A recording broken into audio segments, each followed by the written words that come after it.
My husband wants me to use a strap-on. What do I do? This is not my story time. It's sent me on Instagram. Hubby and I have been married for 4 months. That is not a very long time. Before we got married, he told me that he was bi, and I totally accepted this. This was actually never a problem for me because I am also bi. We are very open-minded as a couple. We even started going to some swingers clubs. This allowed us to explore safely and without us getting jealous or anything weird happening. We did this for 3 weekends straight, but then we decided to take a break. It was just a bit too much. Also, there was a couple within the swingers club that was constantly asking us to come over to their place. And we kept saying no because that was a big no-no for us. Anything that would happen would have to stay in the club, if you know what I mean. But 3 things happened as a consequence of the exposure to all of this. I realized that my sexy life with my husband was not that great. He's not the most experienced person, but I knew all of this when we got married. I just want him to learn and be open to learning. But so far, he has changed nothing. And he also started preferring men when we went to the swingers club. Now, I did notice this, but I didn't want to say anything to him because it was kind of awkward. And then finally, he asked me for a strap. Now, this completely took me by surprise. I didn't know he'd want to ever do something like that. The problem is that I don't want to. I actually don't think I would be comfortable doing that to him. But at the same time, I don't want him doing that with anyone else, which is exactly what he told me when I told him that I didn't want to do it. He actually told me that he wants to find somebody at the swingers club who could do it for him. We even talked about him going by himself, which I have to say yes to because otherwise I don't want to be responsible for that.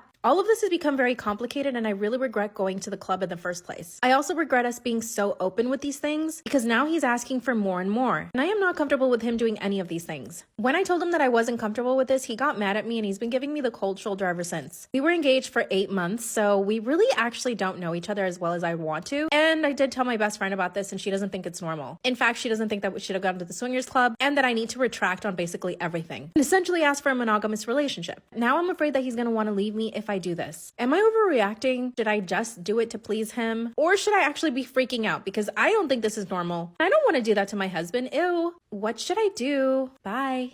Storytime about my strict grandma. So a little background information. In January 2023, I was really looking forward to having a sleepover at my friend's house. But my grandma quickly shut that shit down because she said that my friend was, quote, emo, according to the way my friend dressed. Like, girly, it's 2024.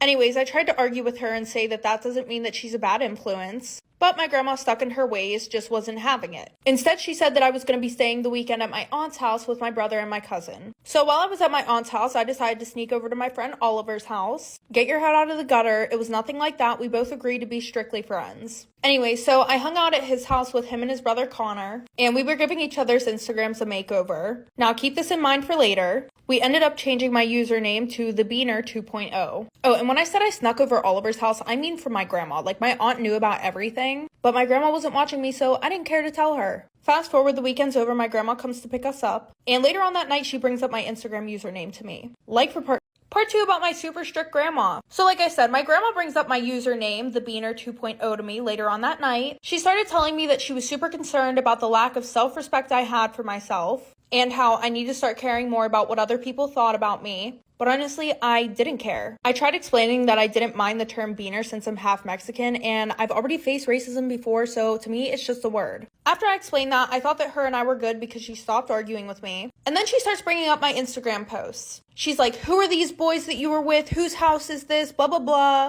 Because I guess my aunt had told her that I went over a friend's house, but she didn't specify that it was a boy. So my grandma was fine with it. Anyway, so she had a field day with that shit, and the next day she decided to take my phone away because of the consequences of my actions, claiming that this situation was so serious that she had to get the police involved. This whole situation resulted in me being grounded forever, and we had to start attending family therapy sessions after this. Yeah. My father-in-law is forcing my husband to break up with me. Disclaimer, this is not my story time. It was sent to me on Instagram. This is a 3-part story time and I'm doing a full face of pink makeup today. My husband and I have been married for 2 years. Now, we did get married very, very young. By very young, I mean I was 18 and he was 19. When we started dating in high school, his dad was totally against the relationship. See, my husband was super popular. He played on the football team. All the girls chased him. He also played basketball and was perfect at everything he did. As you can imagine, was extremely strict with him. He was not even allowed to go out on weekends. Me, on the other hand, my parents are pretty much hippies. They let me do whatever I want. We're all very spiritual. My parents have full trust in me. Because of this, I make smart decisions. I actively seek my parents' advice. I even told my parents I lost my virginity when I did. And we had a big conversation about it. It was not dramatic. It was not like, oh, you shouldn't have done that. They just support me in everything I do. Now, my husband's parents are not the same. They tell him not to do a lot of things. They try to control him. So as we were dating in high school, his dad kept telling him to break up with me. He claimed that I was holding him back and that because of me, he spent less time training, which technically, yes, is true. But at the same time, you cannot stop your son from experiencing human relationships. In fact, he actually broke up with me for 2 weeks, but then we got back together in secret. Everything culminated when he asked me to marry him right after graduation. His parents were absolutely against it, but my parents were all for it. You guessed it, go to part 2. My father-in-law wants my husband to break up with me. Disclaimer, this is not my story time. I was sending me on Instagram. This is a 3-part story time, and I'm doing a full face of pink makeup. When he asked me to marry him right out of high school, his parents absolutely freaked. They went to my parents' house and told me off for saying yes. In other words, they were completely blaming me for the whole thing, as if their own son didn't go buy a ring and ask me to marry him. He even did a beautiful proposal, which he had been planning for months. But at this point, his parents didn't even know that we were boyfriend and girlfriend. When they came to my house, his mom, my now mother-in-law, started crying and yelling at me. She told me that I was ruining their family, that I was trying to steal her son, and that all I really cared about was their money. By the way, my parents were middle class, but we were not destitute. His parents are very rich. They own several businesses. But of course, I'm not after their money. That's when they said that if we did end up getting married, I would have to sign a prenup. And I said, yeah, I want to marry him because I'm in love. At this point, his parents knew they couldn't stop us. We were going to get married with or without their approval. But thankfully, his parents came around and let us get married. We had a quaint, small wedding. It was so magical. But his parents wanted him to go to college to play football. In other words, they wanted him to be the next Tom Brady. They made him train for hours, and they didn't even let us live together for the first year we were married. And because they were supporting him, he couldn't say no. They had us on a schedule. Could only see him for about 2 to 3 hours a day. And we were married. 2 years later, he's playing for a football team. But his parents keep thinking that I'm dragging him down. So now they're trying to convince him to leave me. Go to part 3. My father-in-law is trying to convince my husband to divorce me. Disclaimer, this is not my story time, and this is the final part of the 3-part story time. I'm doing a full face of pink makeup. After a year of us being married, his parents did not allow us to live together because he needed to focus on football. So obviously, I was living with my parents. I was focusing on my own studies, but his parents did allow us to see each other 2 to 3 hours a day. Now, you might think my husband is a total pushover, but let me explain something. His parents paid for all of his training and his entire college tuition. They gave him the best of everything. He got sports massages every single day. They even installed a cold plunge in their backyard. They also had a full gym setup where he and his teammates would go work out every single day in their house. Obviously, he did not have time for little old me. After a year of this, I couldn't take anymore. I wanted to be with my husband. So I gave him an ultimatum. Daddy tell his parents that he and I wanted to live together. That's all I wanted. I was even willing to pay for half of the rent. And he told his parents, they said fine. And they bought us a house. Obviously under my husband's name, not mine. Fast forward another year up until now. I've heard his dad tell him on several occasions that he needs to divorce me. That he could find a much prettier wife once he becomes bigger in the NFL. And I walked in on his mom telling him that maybe I can't even have kids. And that he should have me checked. My parents-in-law hate me. I sometimes feel like I am holding him back. They make us miserable. My parents think I should just walk away from the marriage, but I'm too in love. Should I confront my parents-in-law? Help me think of what I should say to them. Get ready with me to go out to the bar with my friends. Usually I'll go to the clubs that are like super busy, but tonight I'm kind of just looking for a chill night where I can just wear my jean shorts and my crop top instead of putting on a whole outfit. And also I really do not feel like having a million other people sweat all over me. I've had a lot of you guys ask me how I do my eyes, so I'm going to show you how I do like my smoky eyeliner wing. First thing that I do is I go in with Tattoo Studio by Maybelline and I do my waterline, and when I do it on the bottom, I stop like right to where my eye is right there. And then after that, I'm gonna go in with eyeliner and I'm just gonna do it very tightly against my lash line. And then after I do that, I'm gonna make a super small wing. Then I'm gonna go in with the tattoo liner again. I'm gonna make a, you know, put a little bit right there. Go in with an angled brush like this. And I just start to pull this up. And then if I feel like it needs to be a little blended out, I'll go in with my beauty blender and I'll just kind of blend it upwards. So then it'll end up looking like this. I just did my mascara on this eye and now we're going to do it on this one. So we're going to go in with the Lash Sensational Maybelline, and I just go and I make sure to close my eyes because I don't want to put it at the root. When you put it at the root, it weighs your lashes down. And I just got some PR from Makeup by Mario. These are their Moisture Glow Plumping Lip Serums, so I want to wear one of these tonight. We're going to try Nude Glow first. Okay, but she's actually kind of cute. This one is Petal Glow. I need to hurry up. Let me know what you guys think down below. I mixed New Glow with Petal Glow, and I kind of like it. Then President Juarez declared May 5th the official anniversary of the Battle of Puebla, which we now know as Cinco de Mayo. Fast forward to the 1980s, something really interesting started happening. Beer companies started capitalizing on Cinco de Mayo. They started marketing their beer based around the holiday. And with that, it blew up. Americans started celebrating Cinco de Mayo everywhere, what we now know as Cinco de Mayo. It's a completely different and commercialized version of what Cinco de Mayo is. I'm sure if you went to any bar celebrating Cinco de Mayo, I think most people in there are not going to know why Cinco de Mayo is celebrated or that there was even a battle that happened in 1862. George W. Bush was the first president to celebrate Cinco de Mayo at the White House. Cinco de Mayo is a day for special pride and remembrance for people on dos lados de la frontera. It's a reminder of the proud heritage of many Americans. Nowadays, it seems like people assume that Cinco de Mayo is the Mexican Independence Day, which is completely wrong. That's in September. The U.S. made it into a consumerist holiday. People don't even know why they are celebrating it. And if you haven't followed me already, you should totally follow me, okay?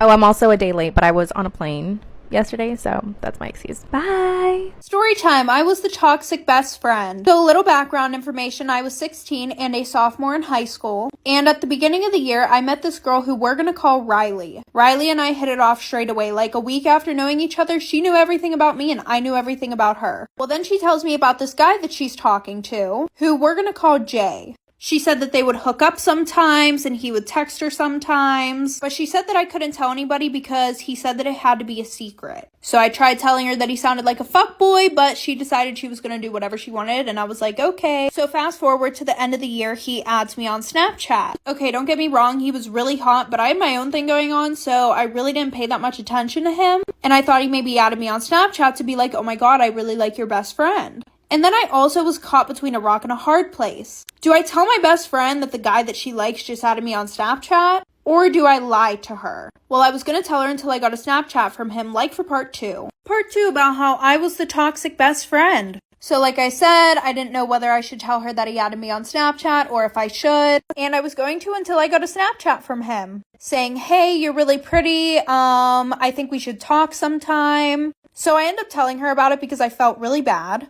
And she was like, this is why I can't trust girls. Like, you need to unadd him right now. Like, fucking block him. And I'm like, I didn't even do anything. Like, what the fuck? So whatever. I end up blocking him. It's fine. Until he texts me one day.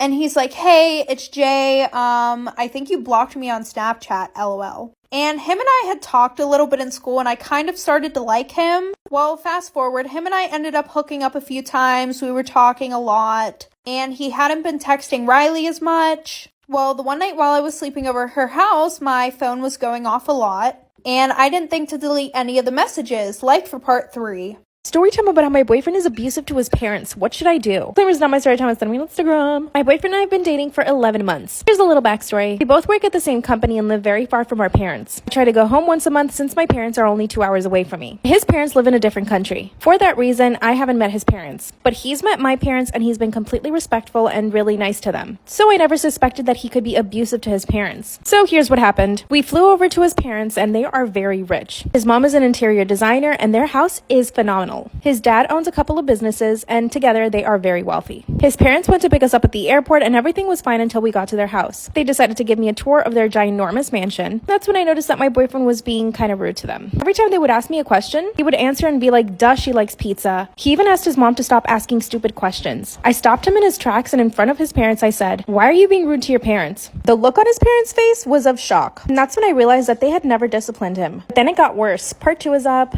Story time about how my boyfriend is abusive to his parents. Disclaimer is not my story time. I said on Instagram. The look on his parents' face when I called him out for being rude to them was complete shock. After they gave me the tour of the house, we decided to sit down for dinner. They are so rich that they have their own chef. That's when the chef comes out and starts serving all the food. And as soon as my boyfriend sees what they served, he grabs his glass of water and bangs it against the table. He looks at both of his parents and says, what the fuck is wrong with you both? The color from their faces drain. That's when they said, I'm sorry, we didn't know he was gonna make this. The chef decided to make a really fancy meatloaf. Apparently, apparently he hates meatloaf. Then he said, well, tell him to make something else. His mother gets up and runs to the kitchen and asks the chef to make him a burger, because that's his favorite food. Which, by the way, I never even knew that. He always told me his favorite food was Indian. His mom comes back from the kitchen, then he looks at me and says, you don't have to eat that shit if you don't want to. I told him that he was being a brat and that I'd be happy to eat the meatloaf. His parents look at me and smile. My boyfriend just gets up from the table and runs away. Can you believe I had to chase after him? Part 3 is up.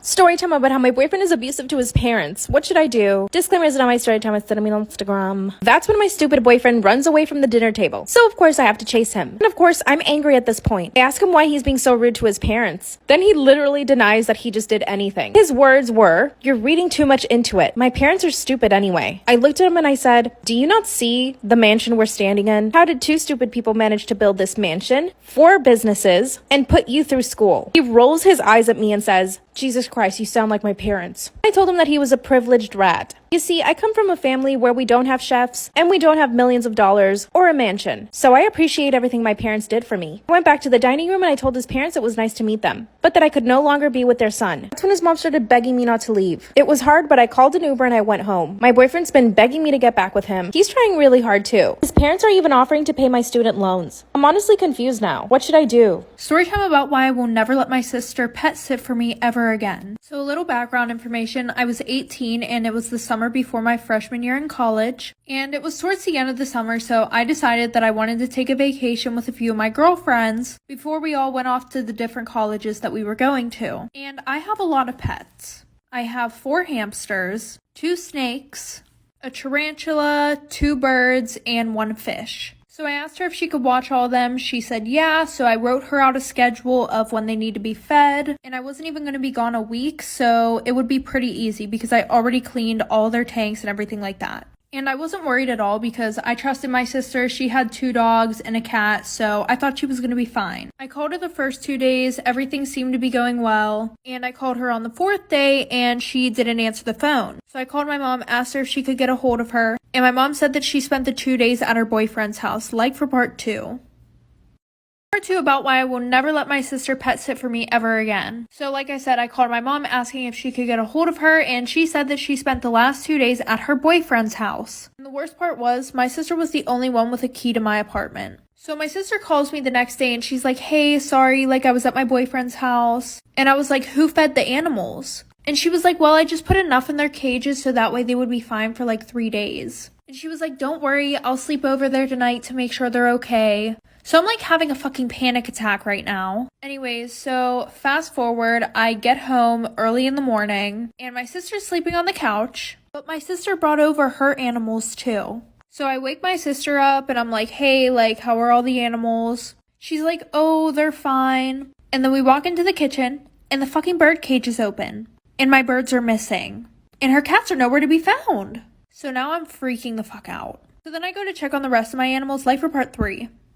Part 3 about why I will never let my sister pet sit for me ever again. So like I said, we walk into the kitchen and the bird cage is open and my birds are nowhere to be found and neither is her cat. So at that point, I run to check on all of my other animals. Thankfully, the snakes were fine, so I go to check on my tarantula and he's missing. So now I grabbed my sister's dogs, locked them in my room, and I went to go check on my hamsters. Yeah, she forgot to feed them the whole week because one of them ate the other one. So at this point, I'm having like a mental fucking breakdown and I'm moving all the furniture in the living room and everything like that. And we lift up the couch and we see her cat bolt out from under the couch. After that, I look under the couch and my bird is literally torn into pieces under the fucking couch. A few days later, she texted me and she was like, hey, like, I feel so bad. Like, let me buy you a new bird and a new tarantula. And to this day, 2 years later, I still don't know what happened. Story time about how I found out my husband was hooking up with men off of Craigslist. Disclaimer, this is not my story time. It's on Instagram. My husband and I have been married for 5 years. This man is the most prudish person I have ever met in my entire life. He never curses. He does not drink. Basically, he's never done anything naughty in his life. When we met, he was the perfect candidate for me. My parents are very religious and very strict. When they saw the way my husband was, basically super uptight, never wanting to do anything fun, they insisted that I marry him. So basically, this is all my parents' fault. To be honest with you guys, I never really was super attracted to him, but I knew that he would be a good provider. He's pretty high up in the company he works for, and he makes north of $300,000 per year. But I do own 2 of my own businesses, so it's not like I need him to survive. But my parents insisted on me marrying somebody who was already well off. And of course, one of my dreams is to become a mother, so I need a man who's going to be able to provide for me and my kids, especially when I'm pregnant. So we ended up getting married. Was there passion and chemistry? Not so much. But we did have a good time, and he would make me laugh. We essentially became really good friends. Up until I found some stuff on his laptop. Part 2 is that. Part 2 of how I found out my husband was hooking up with men off of Craigslist. Disclaimer is not my story time, it's on Instagram. One day while I was working from home, I needed to get on his laptop to check our cameras. I just gotten a new set of security cameras for our house. I needed to make sure that they were all working. I opened his laptop, typed in the password, and it was wrong. It always had the same password for the past 5 years. I didn't bother texting him, instead I tried to guess. And because I know this man so well, I guessed it in the first try. But as soon as I log in, there's about 5 Craigslist windows open, all with similar titles. Male looking for male. Male interested in male company. This literally shook me to my core. You're telling me that I'm married to a gay man and that he's hooking up with men off of Craigslist? That's when I went ahead and checked his email, only to find that he had been sending pictures and other things to these men. Not only that, but he had met with 2 of them. I instantly printed out all the evidence. Like I said in part 1, I'm not particularly attracted to my husband. I never have been. I really only married him because my parents pressured me into it. Here's what I did. Instead of just asking for a divorce, I wanted to humiliate him. I needed to make him pay. After printing everything out, I sent it to his job. And I sent it to his parents and my parents. Part 3 is up.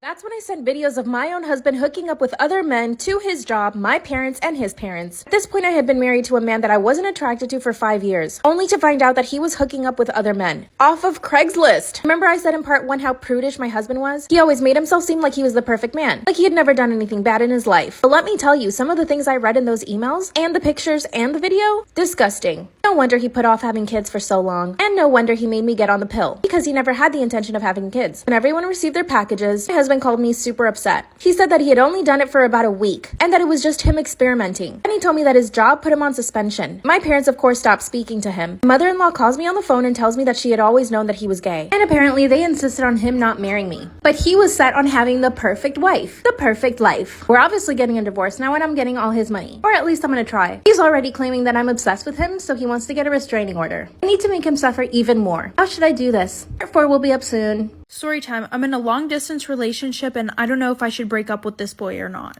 So a little background information. Him and I were best friends for almost a month before we started dating. And literally as soon as we started dating, he started asking me for nudes. And I would be like, no, not tonight, I'm tired. And then he would keep asking me why. And then he would start to make me feel guilty about not wanting to send him nudes. Eventually, he would just say, it's fine, I'll just wait until we can do physical things together. And he still has, quote, his hoes on Snapchat. And he still has all of their nudes and everything. And literally the day before we started dating, he told me that he liked this one girl. And he'll always hang up the phone to talk to her instead of me. And then when I bring it up, he tries to say that he's... So obviously I try and bring this up to him, and he tries to make me feel bad by saying that he thinks about unaliving himself. He also has a few other red flags, like for part 2.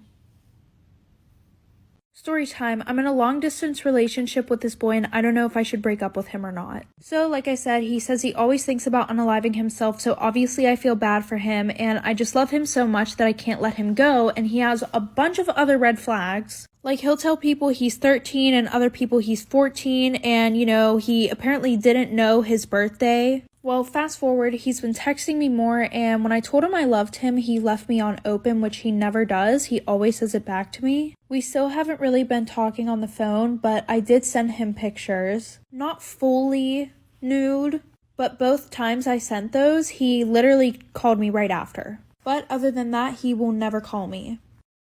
This is how I found out my dad was following me on OnlyFans. Disclaimer, it's not my story time, it's not on Instagram. My mom and dad had me when they were really young. My mom was 17 and my dad was 19. For some reason, my mom doesn't like talking about him, so I never really found out exactly how they broke up. All I know is that they stayed together until I was 5 years old. Something really bad happened and then my mom kicked him out of the house. Like I said, I don't even know what happened. When I was 12 years old, he begged my mom to come back, and she let him live in the apartment we had. But he's pretty much a deadbeat. He didn't help my mom pay for the bills. He didn't even want to get a job. He even went as far as begging my mom to become become a stripper. He said that she would make way more money than the job she had. She was a secretary at the time. When I was 15, he left our house again. I never got a bad feeling from him when he was living with us though. With a lot of hard work, my mom was able to put me through college. I graduated and I got a really good job. I bought my mom and me a house and we moved in together. Then COVID happened and I lost my job. Friends suggested I start OnlyFans and I decided to do it. I started making a lot more money than I ever thought I would. Some months I was making around $20,000. This one guy would send me $1,000 every single week. In exchange for pictures. Part 2 is up. This is how I found out my dad was following me on OnlyFans. Disclaimer is not my story time, it's on my Instagram. So this one guy started sending me $1,000 every single week. In exchange, I would send him private photos. Everything was totally fine until he started asking me questions. He would ask me things like, what's your favorite movie? What's your favorite dessert? Because it's OnlyFans, I never really answered honestly. But then one day he told me, you love The Little Mermaid, don't you? And I was like, what? Because The Little Mermaid was my favorite movie as a kid. Watched it at least 3 times a week when I was a kid. First I thought it was a cousin playing a joke on me, so I decided to block them. The next day I get another message. This one says, I remember how you used to love hot dogs. That's when I really shit myself. Because my dad and I would make hot dogs every single Friday. It was our thing together. Like I said, he was a deadbeat, so he couldn't afford anything more than cheap hot dogs. And that's when he said, I have a confession. And before I could reply, he said, I'm your dad. I felt so disgusted. I blocked him and then blocked him from my cell phone too. That's when he sends me a long text message explaining why he signed up to my OnlyFans. He said that he was just trying to get to know me, that all he really wanted was to get me back as his daughter. Then why ask for nudes? Part 3 is up. This is how I found out my dad was following me on OnlyFans. Disclaimer, this is not my story time, it's sending me on Instagram. As soon as I read his long text message about why he signed up, I once again blocked him. 20 minutes later, there's a knock on my door. Yep, it's my fucking father. Started knocking on the door so hard my neighbors came out. Called 911 and they came within a minute. I live in an area where there aren't too many people, so my house is really easy to find. Saw my dad walk to the backyard and try to get in through the back. That's when a cop stopped him and asked him what he was doing. Then he told the cop that I had invited him over. Then the cop comes to my door and asked me if I had invited him. I told him I didn't. Then I told the cop about OnlyFans. My dad was so ashamed he actually denied it. But of course I had all the receipts. I showed the cop my phone and the cop told him that he needed to leave me alone. He left my house and I didn't have the heart to tell my mom. But later that night I see another person sign up to my OnlyFans. Turns out it was my dad again. This time he was offering me $3,000 for more pictures. And he confessed that he couldn't help but love me as a woman because I didn't grow up with him. Excuse me, sir? You raised me for half of my childhood.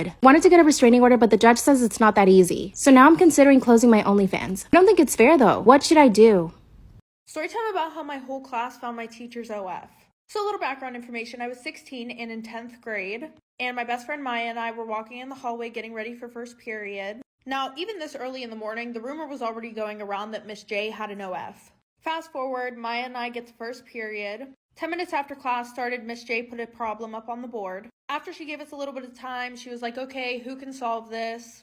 And as she's about to call on someone, there was this guy, Jake, in my class, who was passing notes to this one girl, Jessica. And if you're wondering why they were passing notes, it's because we were not allowed to have phones in this class, of course. Anyway, so then Miss J is like, can you read that to the class, blah, blah, blah, blah, blah.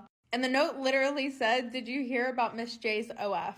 She finished teaching the rest of our class, but we didn't see her for like 3 days after that. And I guess she wasn't fired because she had an OF. It was because there were students subscribed to it. And she knew about those students that were subscribed to it, and she didn't do anything about it. My roommate's boyfriend keeps harassing me and I don't know how to tell her. Disclaimer is not my story time, it's on Instagram. My roommate and I have been living together for 2 years now. Now, I wouldn't call her my best friend, but we are very close. I don't really talk about intimate things, but at the end of the night, she's always there and we usually have dinner together. Not really close to my family, so to me, it's important that she's there every single night. But here's where things get really shitty. Her and I both got boyfriends around the same time. I met my boyfriend through a friend and he is the sweetest, purest thing ever. This man cries at every single movie, but he travels a lot for work, so he's usually not there. Now, my roommate's boyfriend, he's a personal trainer and I'm pretty sure he takes steroids because he's always angry. Should I say aggressive? His behavior became super obnoxious to me right away. As soon as he would come over to the apartment, he would start saying things like, babe, your roommate is so hot. Like he would say that about me to my roommate. Of course, she tried to laugh it off, but I know it bothered her. One day, he even started joking about how he was gonna come into my room one night while I was asleep. Obviously, I did not find this funny. That's when I asked him to leave the apartment. He got so mad, he called me a bitch in front of my roommate and slammed a drawer. Do you think my roommate stood up for me? No. Part 2 is up. My roommate's boyfriend keeps harassing me and I don't know how to tell her. Disclaimer is not my story time, it's on Instagram. After he called me a bitch and left the apartment, I was was terrified. First off, this guy is 6'2", and he's built like a truck. He's like pure muscle. So when he's yelling in my face and slamming drawers, of course I'm terrified. But my roommate does nothing. But it gets worse. 2 hours after he left, he sends me a text message saying, "Fuck you." And then he sends me a picture of him with his tongue out, giving me the middle finger. I got up to show it to my roommate, but that's when she actually asked to talk to me. She sat me down on the couch and she started telling me how he's such a good man, how she's never been able to find anybody like him. Then she asked me if I could just try to get along with him. He even started crying and it broke my heart. So I decided to let it go. But the next time this guy came over, once again he started playing super loud music. I came out of my bedroom because I was trying to work, and I asked him nicely to turn it down. At this point, my roommate was showering, so it was just him and me in the living room. But then he gets up from the couch and walks slowly towards me, looking me up and down. That's when he says, "You wish you had a guy like me." I turned around and tried to walk back to my room, but he grabbed my arm and turned me around. Then he grabbed my face and tried to kiss me. I actually gagged. That's when he said to me that I was just playing and that I actually want him. The whole time he was squeezing my arm so hard, I finally got away and went into my bedroom. And that's when he sent me a picture of his thing. I literally almost died. I walked out and kicked him out again. This time he didn't put up a fuss, but now I don't know how to tell my roommate. What the heck am I gonna do? Storytime about why my best friend cut me off. So a little background information, I was 24 and I had a full-time job as a nurse, and I had been best friends with this girl since we were in 7th grade. As soon as she turned 21, she got married, had a kid, and just like any young tragic love story, her boyfriend, who was way older than her, left her for some girl who just turned 18. So I ended up letting her move in with me. She had too much pride to go back to her mom's house. I ended up kicking her out of my house though, because she would have random guys over 24/7, and she would smoke you know what in my house. So I had the cops called on me 24/7 because my neighbors could smell it. So fast forward to now, she's living with her mom. Her and I got over that fight, and she decided that she wanted to go to college. I was so proud of her, but she asked me if I could watch her kid when she had to go into school because she was doing mostly online. So of course I said yes, I wanted her to succeed. Like for part 2. Part 2 about why my best friend cut me off. So like I said, she finally decided to go to college. Me being super happy for her, I would watch her kid whenever she would have to go into school. Well, the one night I'm making dinner and her kid's in the living room, I'm in the kitchen, and I go into the living room to tell him that dinner is ready. And I see my dog backed up into a corner and him with a fire poker, literally poking my dog. I wouldn't even call it poking, he was pretty much trying to stab my dog. My dog has its ears back, it's shaking with anxiety. So I go over and I rip it out of his hands and I smack his fingers. And I tell him, "We do not do that to the dog. Like, what is wrong with you?" So my friend comes, picks him up. A few days later, she comes to drop him off again. And she says, "Hey, can I talk to you?" I already knew what it was about, so I was expecting this. She was like, "Gavin told me that you hit him last time he was here." And I was like, "Yeah, he pretty much was stabbing my dog." And then she's like, "Oh, well, you know, he doesn't mean any harm. He plays with the dogs like that at home." Like, okay, sis, this